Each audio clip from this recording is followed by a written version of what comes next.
Hey guys, it's Jessie from Jessie on a Journey in Epicure and Culture, and for my travel babble story, I'm going to be talking about a facet of travel that I didn't learn to appreciate until years later: culture shock.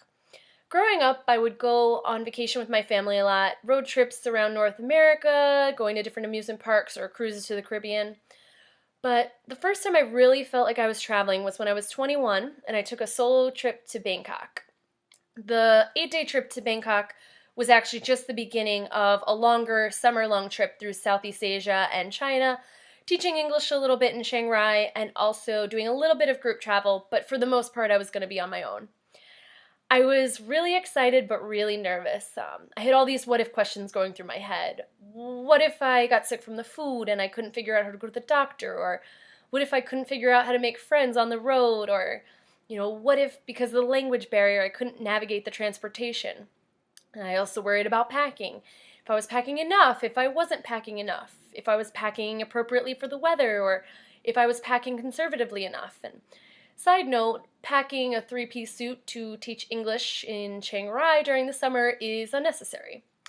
But yeah, the day that we were going to the airport, my parents were driving me. It was a 45-minute ride, and we were sitting in traffic, and I felt like, oh, the ride was taking so long. I just wanted to get there. But once we got there, I felt like it had gone way too fast. I didn't want to say goodbye to my parents. I didn't want to leave New York and everything I knew.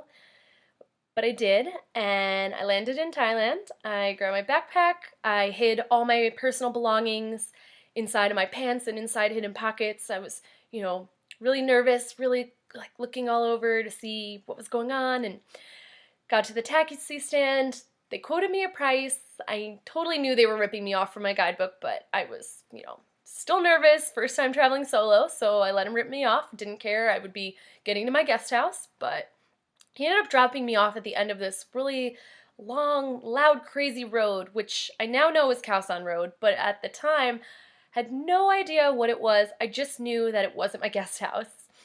Got out. People are screaming, locals are trying to sell me things, there's drunk people everywhere, there's just lights flashing, there's loud noises, there's music blasting, and there's all these side alleys which had their own kind of offerings within them.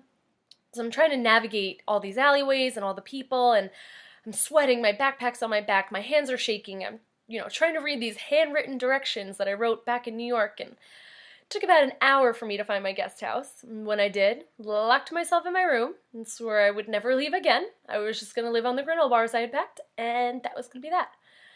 That is until the next day. The light was shining through my window. I could smell the pad thai and the grilled meats and hear the locals kind of getting their businesses ready for the day and other travelers waking up, having breakfast, and I felt an intense need to go explore. That's why I had gone there. I wanted to experience something totally new.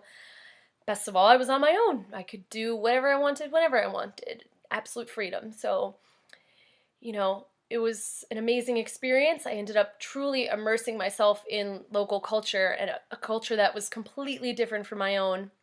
There were times when I felt totally shocked or, out of my element, but in the end, I felt like I got a great education in the destination. I visited temples. I did, I went around floating markets. I visited on land markets. I attended Thai cultural performances. I tried the foods. I drank the drinks. I stayed with a local family for a bit. And in the end, it ended up being an amazing experience that instilled in me a confidence that today is the reason that I am a solo traveler still. And it's my main preferred way of traveling. And, I still to this day when I travel have this intense need to explore and this intense curiosity, but it'll never compare to that first time traveling solo and really feeling culture shock abroad.